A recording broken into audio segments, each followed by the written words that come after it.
top BJP leaders leave for the national capital. There have been reports and speculation only about the deal. We're given to understand now that it could be finalized very soon because two top BJP leaders have left for the national capital. What will be the formula? What are the reasons based on which the deal will be finalized remains to be seen. We'll try and also connect with our reporters to get you more details on that. What one can definitely say is that NDA is growing from strength to strength. NDA का जो कुनबा है वो लगातार बढ़ता जा रहा है.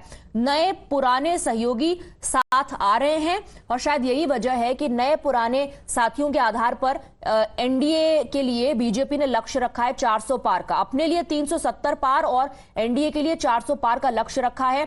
जब ये सहयोगी बीजेपी के साथ अपनी अलायंस को, गठबंधन को फाइनलाइज कर लेंगे और सीट शेयरिंग की जो बातचीत है वो भी फाइनलाइज हो जाएगी, उसके बाद देखना होगा कि ये जो 400 पार की बात भारतीय जनता पार्टी कह रही है एनडीए के लिए वो कितनी सच साबित होती है लोकसभा चुनाव के बाद.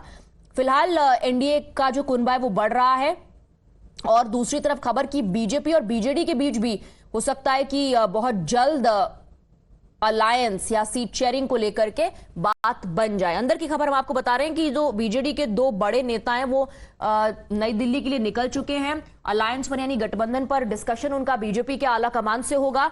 बीजेपी 13 सीटों पर चुनाव लड़ना चाहती है. क्या बीजेडी तैयार होगी इतनी सीटें बीजेपी को देने के लिए? क्या बातचीत रहती, किस दिशा में आगे बढ़ती है, इस पर हमारी नजर बनी रहेगी. Ahead of Lok Sabha polls, hectic parlays, Bharatiya Janata Party finalizing list for its candidates and at the same time finalizing deals with the allies as well. एक छोटा सा ब्रेक फिलहाल ले रहे हैं. ब्रेक के बाद भी खबरें जारी रहेंगी.